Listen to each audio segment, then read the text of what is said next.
Welcome home to USA Global TV and Radio, a place where dreams take flight, with authentic storytelling, diverse perspectives and meaningful conversations, where global stories unite and bridges are built beyond all borders. Discover world-class education, entertainment, hope and inspiration. Together, we're building bridges worldwide. Subscribe to our channel, USA Global TV. Download our app, USA Global TV. Be our guest or join our team. Visit usaglobaltv.com. Thanks to our founder and executive producer, Dr. Jacalyn Kerbeck. Music score by Yeffy Tang from Cloud Road Music. Voiceover artist Mike Porter. Creative direction by Paul Garcia. USA Global TV and Radio, your home for global connection. All rights reserved. This video and its contents are the exclusive property of USA Global TV and Radio. Unauthorized use, duplication or redistribution in any form is strictly prohibited.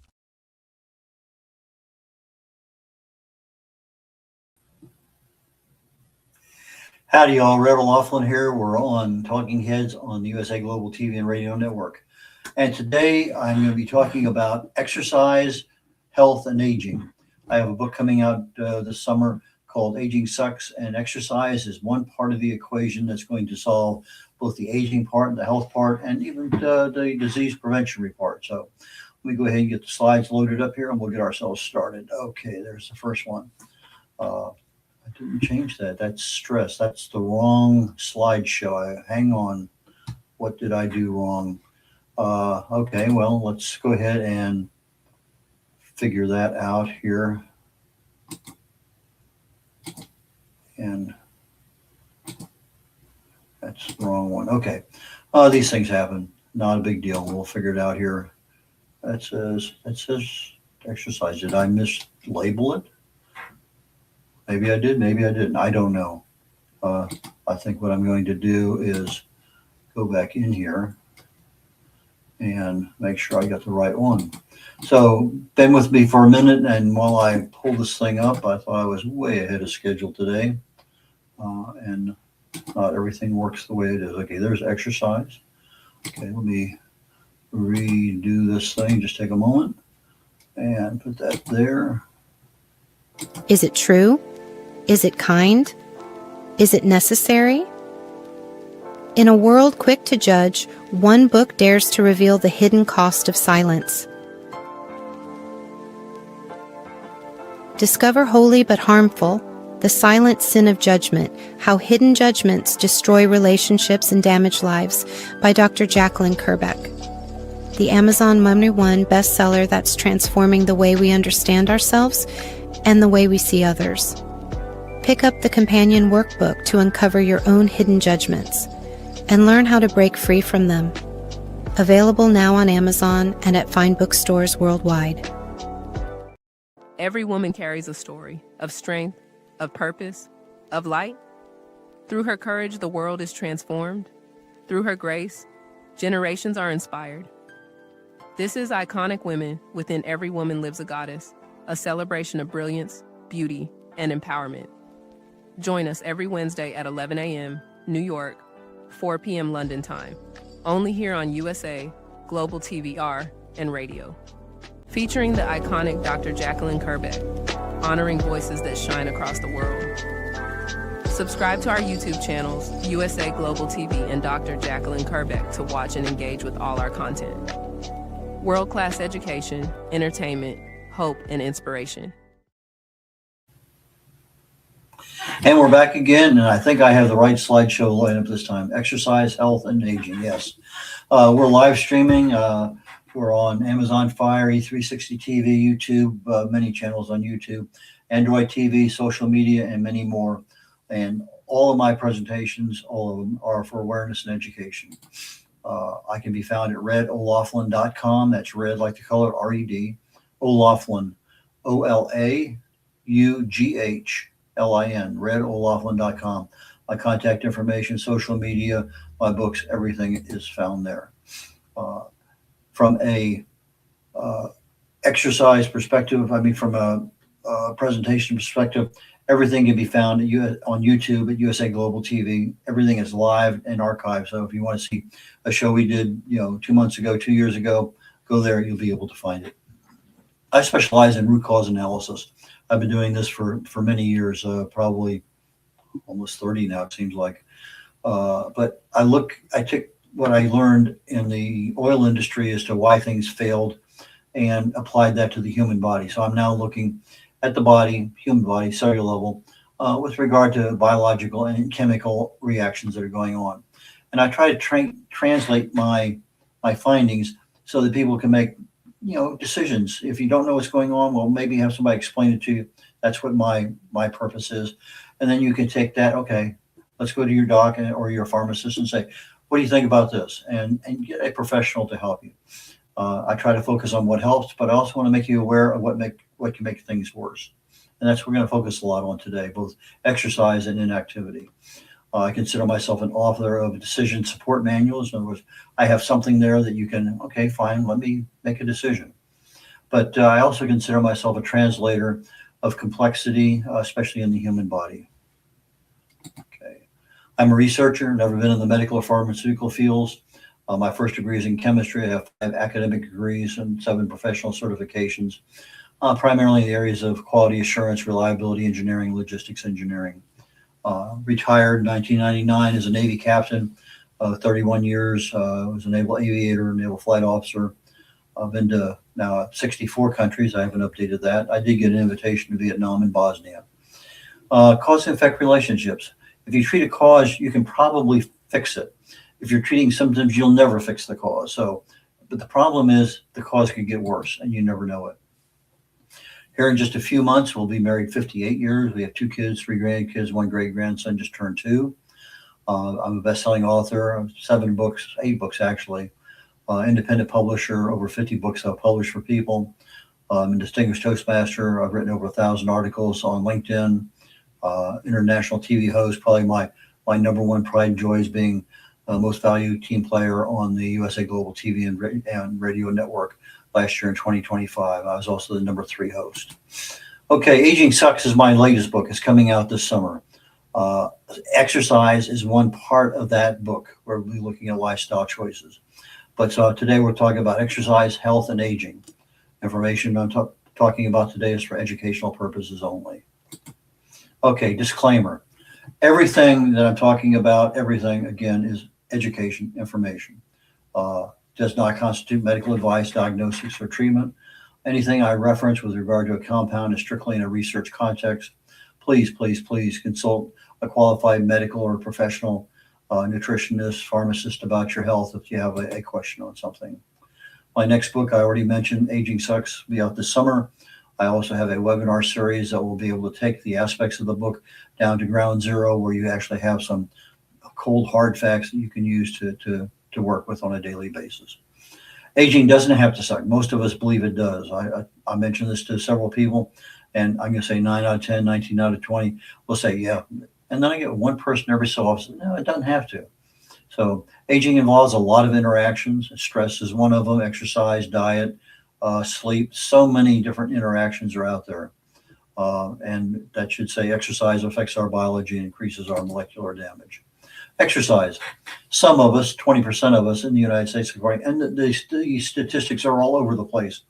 So I took what I consider to be realism, average, but about 20%, 1 out of 5 of us like to exercise. Half of us don't. 60% of us, a little over half, want to, but time, age, demographics, education, it doesn't matter. The swimming pool's half full. It doesn't matter what the reason we don't exercise. Sometimes it's lack of willpower. Sometimes we're just too fatigued. We don't have the time. We're too tired. Lack of enjoyment. I remember when I first started exercising and running, I did not enjoy it. But after a while, I looked forward to it. I was going out there, 6 miles, 8 miles on a run almost every night, and I loved it. I still do. What is exercise? It's basically some kind of physical effort that is associated. I mean, exercise, the word has many definitions, but for what we're talking about today with regard to health, exercise usually has a connotation of some goal of health or some fitness, some aspect of making you a better person. Aging Sucks. We talk about diet, stress, exercise, and sleep. They're all what we call lifestyle choices. These are decisions we make every single day. These are the habits we live with. This is the comfort zone that we live in. If you don't want to eat green anything, we don't, and that becomes our comfort zone.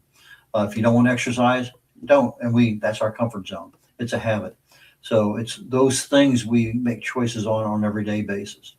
And it turns out that these lifestyle choices affect literally almost every single hallmark of disease, hallmark of health, and a pathway of disease. So what does exercise really do in the human body? Let's look at it. Hallmark of aging. One of the first ones is mitochondrial dysfunction, essentially energy failure. Our cells, basically our mitochondria, lose the ability to generate power. So if I'm living a sedentary lifestyle, my mitochondria, we end up with fewer of them. They're weaker. They're just not putting out the juice they used to.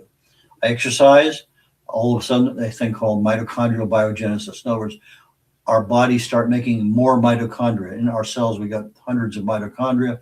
Now, all of a sudden, we're crowding more mitochondria into each cell. So when I start having more cells, I have more power sources. I have more things going on, less and less fatigue. PGC1 alpha is an interval training. It's kind of like the master switch to reverse aging. So if I look at anything in exercise, lots of things are there in exercise. We got strength training, we got running, we got aerobic, anaerobic, swimming, balance, stretching. I mean, there's a myriad. But if you had to pick one thing to really and truly help you in your health regarding aging, is interval training. Another hallmark of aging is cellular senescence. Senescence means dead or dying. We have these things called zombie cells. Old cells won't die, but when they just hang around, they cause damage. So if you look at a cell, it has a certain programmed life. It gets to the end of the life, and for whatever reason, it doesn't die. Now it's there. It's still there, but it's not functioning like it used to. They've given a general name of a zombie cell. And you start accumulating these things, and all of a sudden, inflammation's going up, and things are not working right. So the old cells won't die, and then start causing damage. So if I'm inactive, sedentary lifestyle, I create more of these zombie cells because that's what the body does. And the accumulation of them, they remain. They just kind of keep building. But with exercise, there's a thing called senolytic effect. That's where you are actually trying to make yourself, these are things for defying aging. So this exercise acts like an anti-aging element of our body, and they eliminate these zombie cells. So exercise creates autophagy for damaged cells. So if I look at autophagy in general, that's inside the cell. But if I look at autophagy for the entire body, now I have a process going on, exercise, that basically goes around and is looking at, and it reaches out and grabs that zombie cell and gets rid of it. So exercise helps in so many different ways. Another hallmark of aging, genomic instability. In other words, my DNA has damage, and this is aging causing wear and tear on your DNA. They're being attacked 24/7 all your life. And so as long as you're eating the right kinds of foods, antioxidants, damage gets repaired. Your immune system's good, damage gets repaired. But if you're inactive, your chronic inflammation goes up, DNA errors go up. Now we're looking at new diseases, new areas that just we don't want to have. But if I start exercising, or I am exercising, it increases DNA repair enzymes. In other words, now I have the little buddies that are out there that are, okay, this one over here needs some help, and you get over there and fix it. So it shifts the battle from one of being damage primarily to being a repairer. And a 3 weeks ago, I talked about aging as being the balance between damage and repair. Our bodies are being damaged all the time. Our bodies are also being repaired all the time. It's a war of balance.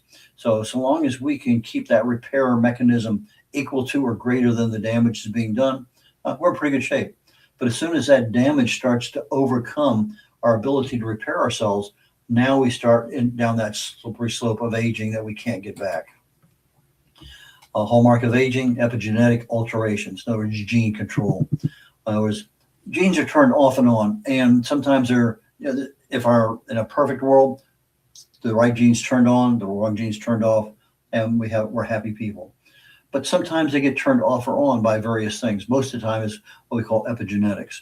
In other words, my lifestyle. I'm a smoker. I'm obese. I have heart failure, I have this, I have that. All these other factors, not just the genes from your parents.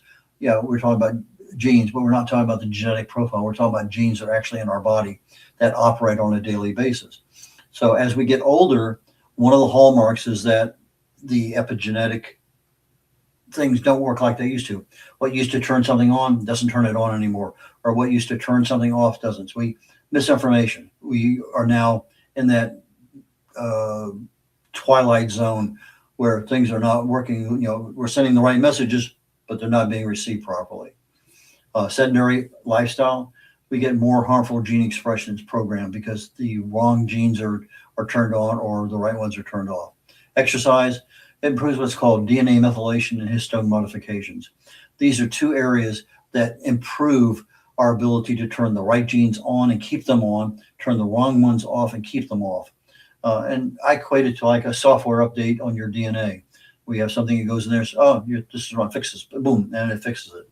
So another hallmark of aging, telomere shortening. In other words, at the bottom of your DNA, you have a telomere. It's like a shoelace cap. It keeps everything together. If that little plastic cap wasn't there, your shoelaces would unravel. Well, same thing. Your DNA at the bottom has a telomere. And at the bottom there, every time that cell splits into two, replicates, you lose a little bit of that telomere at the bottom. So if the telomere is that long, and every time it replicates, it keeps getting shorter. At some point in time, it's going to get down where it can't separate anymore. That is when that cell dies. That's when it's supposed to die. But aging increases the loss of telomere length because we're splitting out more of it. So if I'm obese, if I have heart failure, if I drink a lot, if I smoke, I'm adding things to my lifestyle choices that actually increase. Instead of taking this much, let's see if I can show that right. Instead of taking this much each time the cell replicates, I take a little bit more.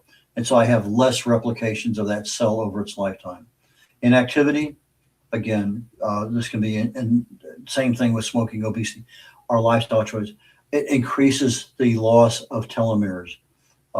Exercise shortens that telomere loss, reduces inflammation.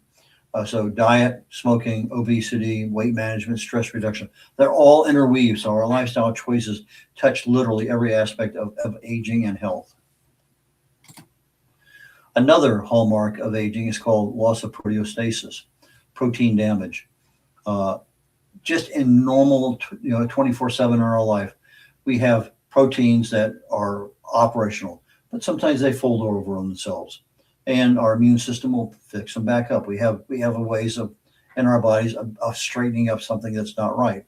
So, but if we are getting older, we're noticing that these proteins are folding over at a higher rate and they're starting to accumulate.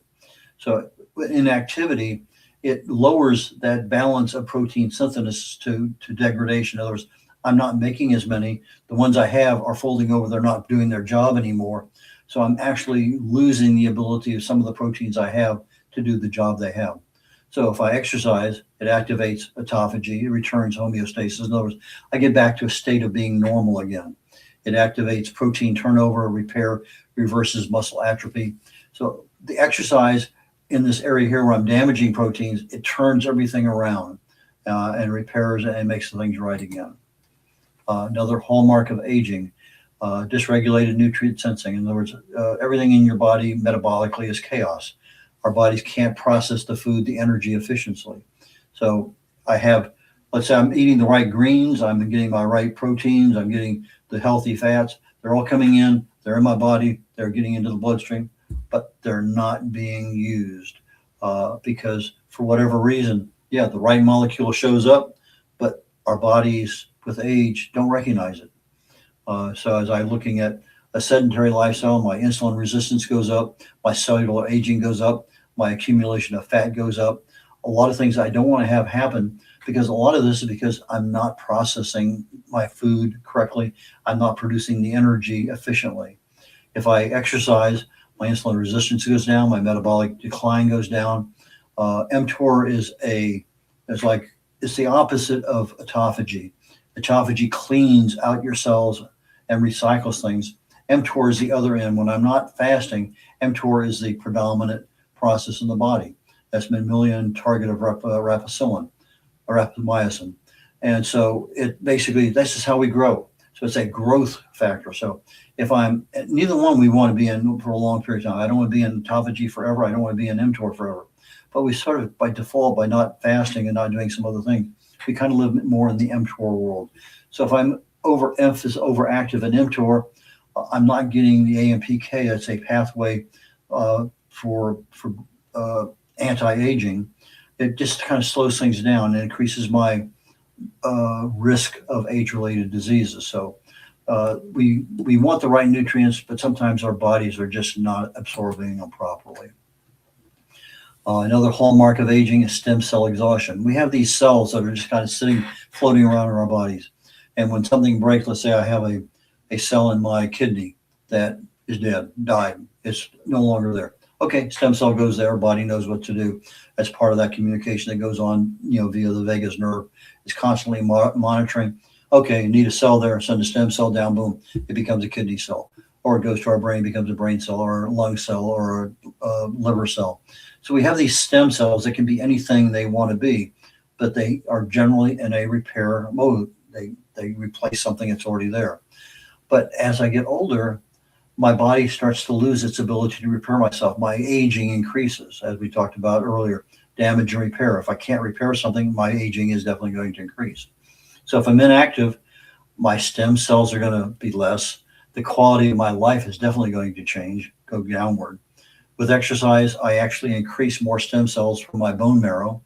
Sarcopenia, that's where you start losing muscle mass. You start seeing people with literally no muscle. They have a bone and then maybe a bunch of fat hanging down a little bit. I mean, sarcopenia is not something you want, but it's basically muscle that is no longer really muscle. It's just a tissue that's there. So if I can reduce sarcopenia through exercise because I'm using my muscles to do something, then that's something we want. So it shifts the metabolic balance from a damage perspective to that of repair through stem cells. Another hallmark of aging, altered intercellular communications, inflammation. Our cells are sending out the wrong signal. So I have a cell here. It has a signal it's sending out, and whether it's through a peptide or hormone, and it says, okay, there's the messenger. And I'm sending out the right signal. It's going down the path, and maybe the path disrupts it, but it gets to the end and the signal is not being interpreted properly. And so now I can send the wrong signal out. I can have a problem with the pathway. I can have a problem with the reception. Lots of issues with communication in the body, and inflammation is behind all of them. When I'm inactive, my inflammation goes up. My hormones become more imbalanced. My immunity goes down. Exercise, it reduces that chronic inflammation, increases immune function. It improves our vascular function, our tissue regeneration. There's a thing called telomerase, which cancer cells take advantage of. I talked earlier about telomeres. You lose a little bit with replication. Well, telomerase is an enzyme that basically allows the telomeres to keep growing and growing and growing. They never have to die. And that's what happens with cancer cells, is they have the ability to turn on telomerase, which is in our body. And it allows cells not to die. That's why cancer cells are never ending. They just go forever, never, never.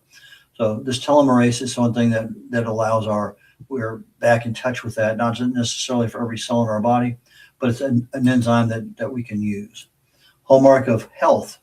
Now we're looking at something a little bit differently. We've gone through the hallmarks of aging, looked about exercise with inactivity and with activity. But what does exercise do with the health side of things? You would think that I have aging over here, I have health over here. They're probably very similar, and they are. So if I look at some of the hallmarks of health, metabolic flexibility, our body's ability to burn fat, to control glucose. Exercise increases our mitochondrial density, increases our exercise, reduces our fatigue. Hormonal balance, exercise increases insulin, cortisol, and our human growth hormone balance. In other words, exercise allows us to balance out a lot of things. So if I'm increasing things that I need to increase, I'm lowering things that I don't, I'm using things up. Immune resilience, that's really where we want to be, that are resilient in many aspects of our life. Exercise increases our defense to infection and disease.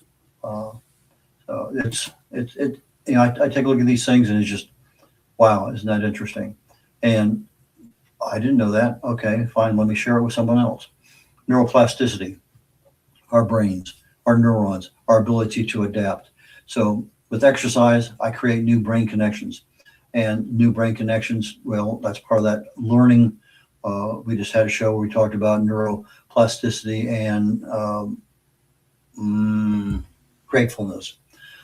There's lots and lots of things. Every time we learn a new language, we learn a new skill, a new whatever it may have to be, new word. Our brain has a little snap thing, and it connects. I'm learning something. Well, exercise increases our ability to learn more and make new brain connections. That exercise also increases our vascular elasticity. In other words, inside our blood vessels, our arterial flexibility. If you start having a lot of high blood pressure, well, part of it is because the heart is pumping a certain amount. Well, part of it is also because of the arteries in your blood vessels are becoming stiff and unable to activate nitric oxide to get that little flexibility in the wall. So arterial flexibility is a big, big deal. It also improves our exercise, improves the structural integrity of our bodies, it improves our metabolic balance, it improves our cardiopulmonary function. It basically, the autonomy of our body, our flexibility, our balance, all aspects of our health are really and truly controlled by some level of exercises going on, because that's the one that's providing the signals, go do this, go do this, go do this. Without that, we would be doing things, but the signaling to tell what it's supposed to do wouldn't be there. We look at health primarily as a physical end of things, but we also have the mental and emotional aspects of health. So if I look at exercise in those things, from a physical perspective, I get my heart and my arteries. Okay, so in interval training, that should be interval, improves my heart and my arteries. Back when I used to run a lot, I could run an hour, hour and a half, and just I would feel great. Just that flow of the endorphins. You get there about 15, 20 minutes in, oh, I could run forever.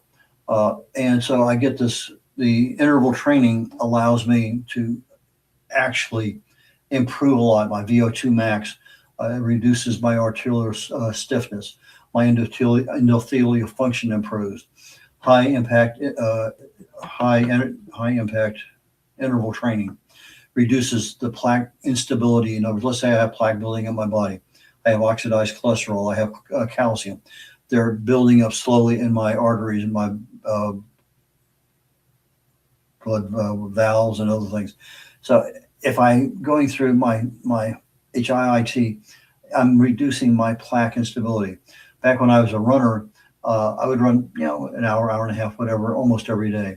But as I got a little bit older, wear and tear knees and other things, I started doing what I could consider to be more in that interval training and things. I would run 100-yard dashes, each one faster than the previous. So I could go out now in 30 minutes and run 10 or 12 100-yard dashes, recover fairly well, but each 100-yard dash was faster than the previous. That was my new way of doing my aerobic exercise. So with HIIT, it reduces that plaque instability inside your arteries, but it also improves our blood and oxygen flow to all areas of our body, especially our brain. Exercise, literally, as I mentioned a couple, 3 times already, touches all aspects of our body's health. Exercise and metabolic enhancement. It improves glucose uptake without insulin. I say, whoa, that sounds funny. I thought I needed insulin to push glucose into cells. Well, if I'm fasting for a couple, 3 days, which I do regularly, during that time that I don't have a lot of insulin, my glucose is still being pulled up from various parts without the insulin pushing it. So I have 2 different ways of getting glucose into my cells in my body wherever they're needed at. One is with glucose with insulin, one's without. So 2 totally different systems, and they operate in conjunction with each other. Our normal one, but let's say I'm on a ketogenic diet. I'm not taking a lot of blood sugar, a lot of sugar, starch, carbohydrates. Well, I still got to get that nutrient into my muscles and everywhere. So exercise enhances this glucose uptake without insulin. It reduces visceral fat, that fat that we have around our gut that's really dangerous around our organs. It improves our musculoskeletal, prevents sarcopenia. We talked about already. That's where we start having hanging muscles off our arms and legs and everything. Increases bone density. Exercise helps a lot with that, but there are some other aspects of bone density, and I've gone into them in the past, that you have to have. Getting calcium to the bone and making it nice and strong is one thing. Being able to keep it there is another. Well, I have enough time right now.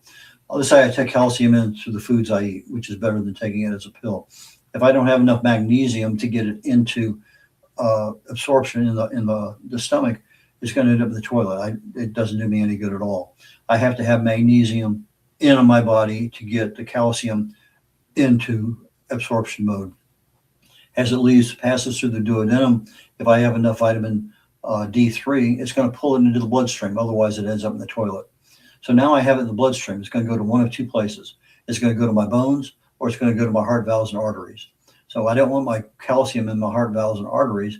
If I have enough vitamin K2, it's going to end up in my bones. So I have to have calcium, I have to have magnesium, I have to have vitamin D3, and I have to have vitamin K2 to get it to my bones. Now, keeping it there is a different animal, because what keeps it there is the pH of the body. How acidic or how alkaline is your body? If my body is alkaline enough, it's going to stay there. So anything over 7.4, 7.35 to 7.45, calcium is going to stay in the bones.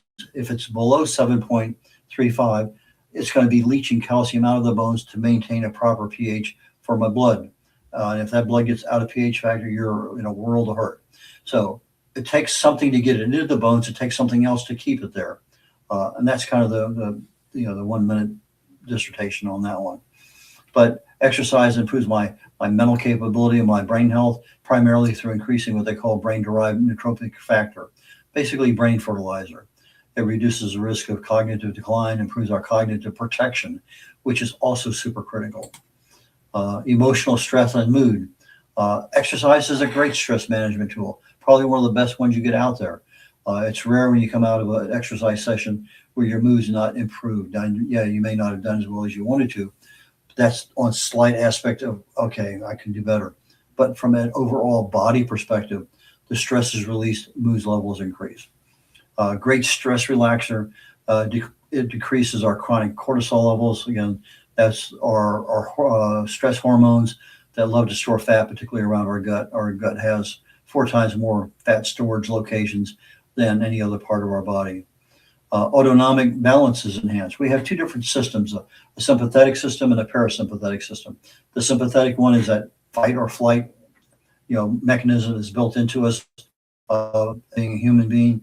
But the parasympathetic is the one that calms everything down. So you have both of them there. They're operating together. You don't want one overpowering the other.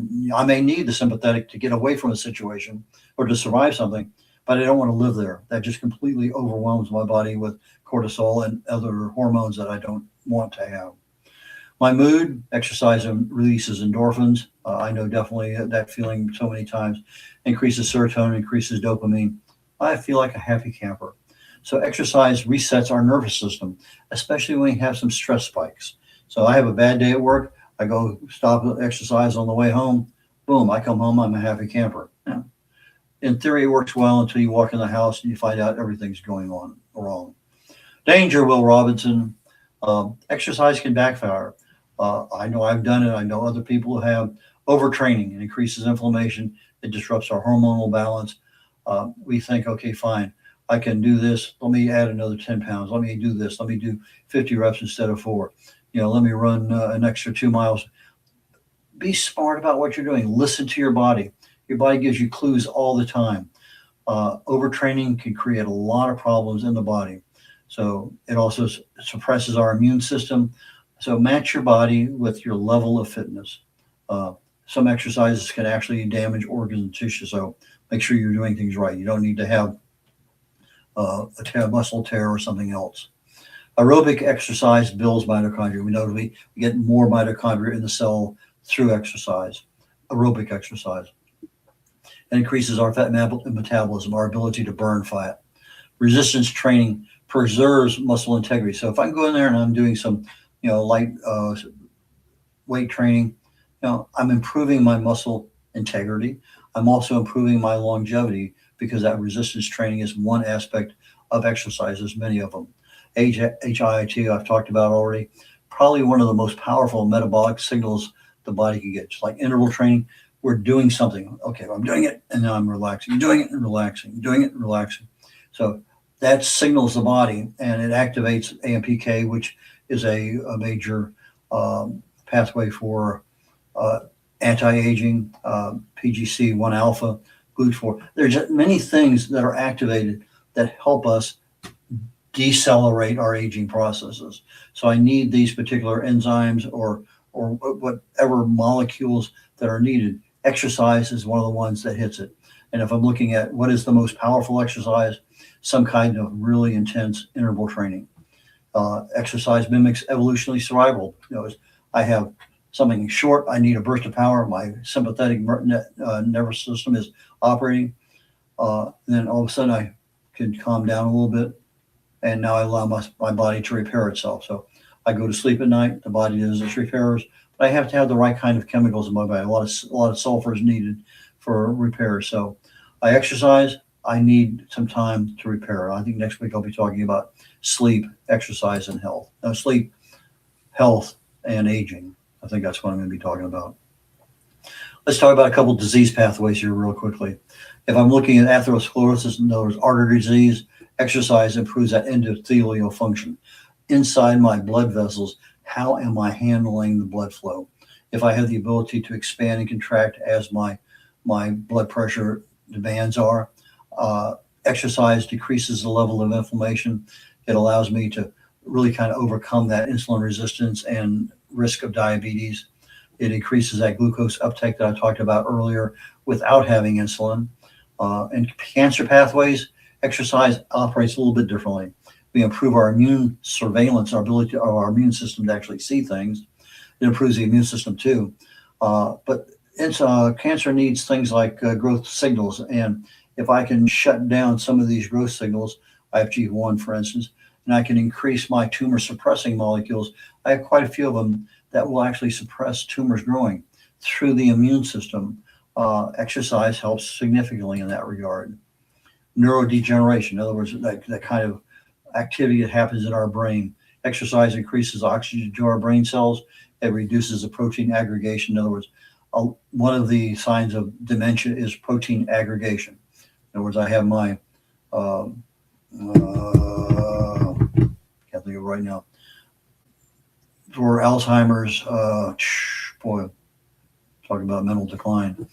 Anyway, I have proteins that aggregate and they clump on each other, and that becomes an area where the brain can't function in that area. It grows over time. And I wish I could remember the name of it, but I can't. It is what it is. Exercise is a stress signal. This is super critical. This is when we're getting down to the end of everything. Exercise is a stress signal. It's not the exercise itself. It's a signal the exercise sends out. So if I'm exercising, yeah, the exercise is good, but it's the recovery response that helps us. Our body gets a message from the exercise, improves this or that, but the recovery that the body actually goes through, that is the part that makes us better. I get stronger in recovery than I do in the gym. Yeah, I associate anything with the gym, but in reality, it's the recovery that is the secret in the sauce. The real goal of exercise is not fitness, but resilience. If I think of inactivity, I think of decay. If I think of exercise, I think of repair. So it's a tool that the body signals for repair. Aging sucks, but it doesn't have to. I think we have enough tools out there to embrace the suck, as Navy SEALs would say, but a little bit goes a long way. So again, if you're not in an exercise mode, start sensibly, start slowly, don't overdo it. If it's something you really and truly want to get involved with, talk to your doctor first before you really get overzealous in something. I'm going to wrap it up for this week. I think next week I'll probably do sleep and see if I can't make a decent presentation out of sleep, health, and aging. So let me wrap everything up for today.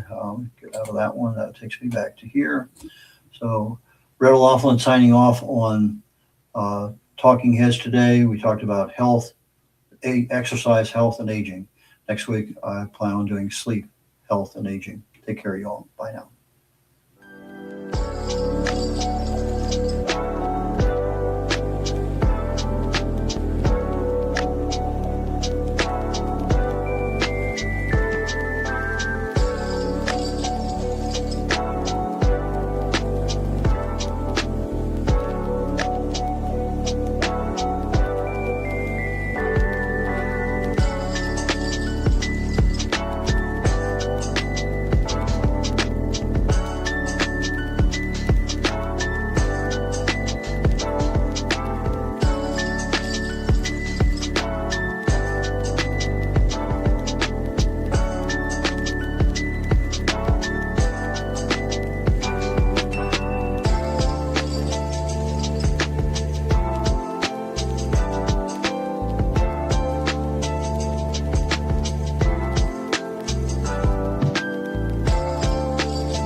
viewers and listeners of USA Global TV and Radio for joining us today.